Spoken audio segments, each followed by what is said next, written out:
Oh, there you go. Big slapper. Had an opportunity in the slot, and I did not make a mistake. Put it top shelf.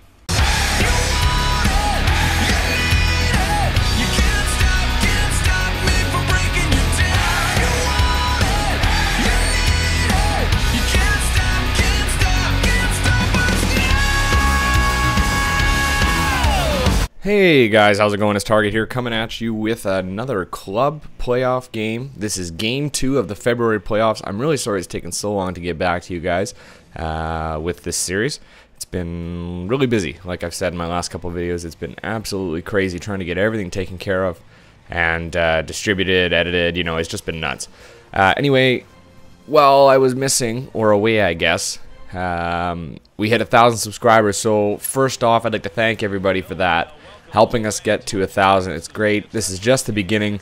Don't you guys worry. There's going to be tons more content coming, including Lego City Undercover. If you haven't already seen some of the videos uploaded, they're there now. Have a peek, see what you like, and I hope you guys really enjoy the series. I'm really excited about that one. Anyway, in terms of the 1,000 subscribers, I'm going to be doing a special video. I've got to put it together yet. Still working on editing it. I want to make sure it's in place first, but I didn't want to forget you guys. So I wanted to make sure I thanked you guys for getting to this point, and here's to 1,000 more, right? Let's hope we can push this. And for those of you that think that maybe I'm YouTube's best kept secret, I thank you. I really appreciate all your comments. Really appreciate all the likes you guys give me, because it means a lot. So without further ado, let's get into this game a little bit more here. This is, like I said, the second game of the February playoffs. We won our first one handedly, and I'd like to push on for maybe a second bout here, get into the third round, the coveted third round, and hopefully onto the finals. I find the second round is my most difficult. Like, I have the most difficult time dealing with the second round. I find that teams here are a little bit more competitive because they've probably already won their first game, or you know what, for that matter, they're probably on their third or fourth. It's very rare that you're going to pick up somebody who's just starting out. One thing that's a myth that kind of people think is that when you get into the playoffs here, the elite playoffs, you're going to be playing elite teams. That's not the case at all. You're actually going to be playing any team in the playoffs. So you could get in there as an elite team and end up playing a pro team. So you wonder why sometimes you get club games where you're playing these teams that are so poor and you have no idea why they're even remotely near you in terms of performance and in terms of in the playoffs exactly. So that's because it's all random. It's whoever jumps into a playoff game. It's just like a club game. You know, it tries to match you as best as possible, but you know, if you're on later, or the playoff timeline is the time frame, sorry, to complete the playoffs is dwindling, then there's fewer teams available, and they're going to have to match you with just, you know, whoever happens to be there. And if you get a pro or even an amateur team, you're probably going to notice a huge difference. But I think in this case, I believe we got an elite team, and I believe that these guys are highly ranked, so it's going to be a tough game to deal with. Let me think about the NHL here, what's going on there. Well, we'll start with Edmonton Oilers news. The Oilers won back-to-back games against Chicago and Colorado to finish off the road trip. It was an average road trip, I guess. I would really have liked to finish 500. I think if you can finish 500 as an underdog team on the road, then that's really like finishing above 500. And then when you come back into your home rink, you have to make a statement. You have to come out with big wins, and you have to make sure that you put up points. I mean, we're at game 27 now, on 28 tomorrow. And, you know, we're on game 28, 29 tomorrow. You know, there's not much time left in the season. We only have 20 games remaining. So really, the clock is ticking, and time is running out for teams to make a push for the playoffs. So really, we are in a playoff push atmosphere right away here. You're going to start seeing the, you know, broadcasts and highlight networks covering 15 games remaining, 18 games remaining, and how many points is possible, how many, like, what the difference is between, you know, 5th and 8th, and sorry, and 12th. But you'll find right now in the Western Conference, the gap is still very narrow. It's still very narrow. I don't know the exact number, but I know that the Minnesota Wild, who are leading the Northwest, I believe, Them and Vancouver both have 32 points, and then you have Calgary, who's at 26 points, and they're in last. Or sorry, Colorado, who's at 26 points, and they're in last in the West, 24 points, and they're in last in the Northwest division. So literally, you have an 8-point spread separating third place and last place in the NHL. I mean, we're not even going to count Chicago and Anaheim because they're on a completely different level. But with those teams anyway, it's a very, very tight race. The Oilers put up basically after that win, those 2 wins, they went on to Detroit. And they went on to Detroit, and but this was a home game. They lost it in overtime. They started off really good with two goals in the first, but you know what? The third period, when it came down to it, they gave up 2 goals in regulation time, and then when they went to overtime after Detroit tied it up, they lost the game. And unfortunately, that's kind of been the way the ball has been rolling, or the puck has been rolling for the Oilers lately. They just don't know how to close out a game. Before, at the beginning of the season, they didn't know how to start, and they knew how to close it out. But so far right now, they're just having troubles closing it out. They then went and took on Nashville the other night, ended up beating them 3-2. Really, it was 3-1. They scored with 8 seconds left with high pressure. It was 6-on-4 for the majority of a penalty kill, and then 6-on-5 for the last, I think it was the last minute or something. They pulled the goalie really early. But the Oilers managed to hang on for that 3-2 win. So this period's wrapped up here. Yep. That's the end of that period, guys. So I will see you for the second period coming up shortly. Hey guys, welcome back to the second period here. 0-0 is the score here in Game 2 of the playoffs, the Elite playoffs. And we're playing a tough team defensively. Both teams haven't had... Oh, hold on. I got a breakaway. Oh, you know what? I had no room. I had no time. Oh, Kane follows up. Double shots. Can't finish. So close. That was crazy. Good opportunity. Sorry, anyway, back to the NHL news that's been going on lately. Like we were talking about was the Oilers and their victory in Nashville. And they're going to play San Jose tomorrow, who's kind of had a bit of a rough go as of late. They're having troubles closing out games themselves. They're having trouble winning. I don't know what it is. San Jose is a really good team, and they have really good players. So the fact that they're struggling is remarkable. I mean, the last 10... Oh, jeez. There's one. That's great. So the scoring has been opened by the bearded lady. Cocksmacker. Nice name there, champ. He's the guy that names himself Cocksmacker, and if he ever did that, you know that chick would beat him up. Plain and simple. He is a guy that wants to be that kind of tough guy, but can't handle his own. She'd beat the shit out of him, no doubt. Oh, big slapper. Yeah, sorry, in their last 10, San Jose is 4-3-3. That's really average. Oh, there you go. Big slapper. Had an opportunity in the slot, and I did not make a mistake. Put it top shelf. There you go. Tied it up. So we have a game now. We really do have a game. 1-1 in the second. And we're coming out strong against these guys, even though we might be a little bit overmatched at this point in time. Especially considering, you know what, there's 5 of them playing. There are 5 people playing on their team, or 6 people playing on their team, and we only have 5. So, it's a bit of a difference. Okay. Anyway, yeah, so, I mean, that's not much better than Edmonton. If at all better than Edmonton, which is the surprising thing, because San Jose is supposed to be... Oh, here we go. Hold on. Oh, I've had a chance to slap that top shelf again.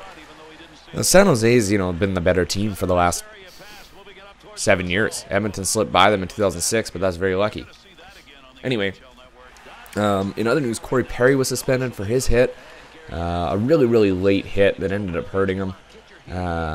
So he got suspended for 4 games, I believe, and I think 2 have already happened. So he's halfway done through his suspension.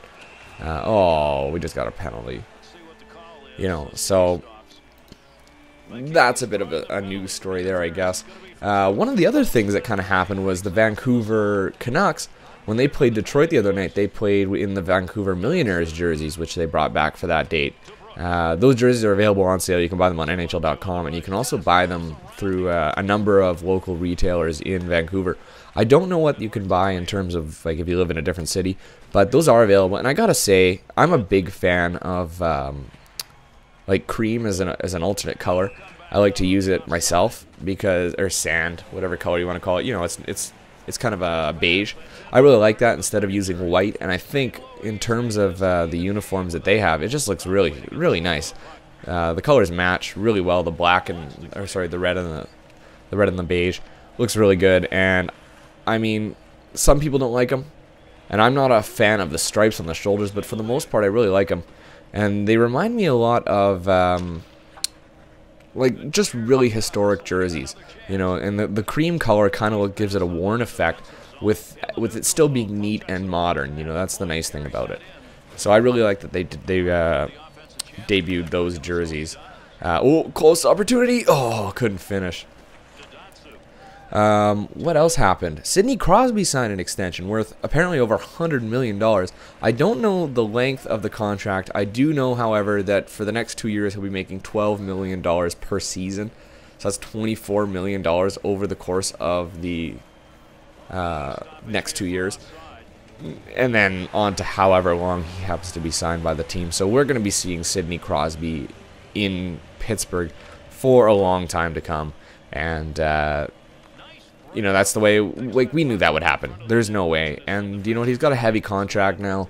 I don't know if it's an increase. I believe that it's exactly the same cap hit. I think it's 8.7 per year, if I'm not mistaken. I think the cap hit is 8.7, which is exactly the same as he's making now. But I don't think that Sidney Crosby ever made $12 million on any of his seasons. So you're definitely seeing, this is the contract basically to finish his career.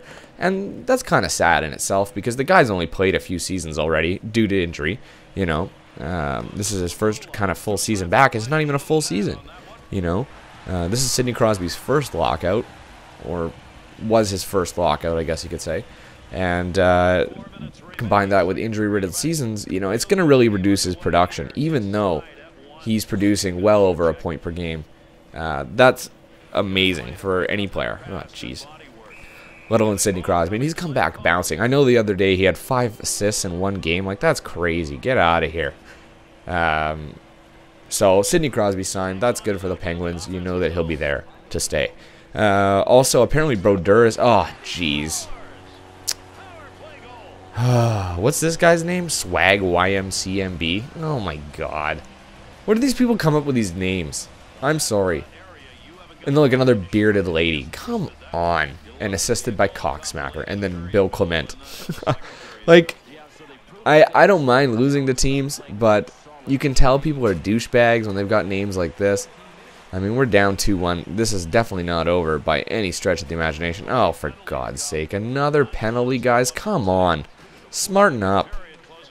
You can't be taking penalties against teams like this. That goal that I had was not really luck, but I managed to get into a lucky position, and then I was able to score from there.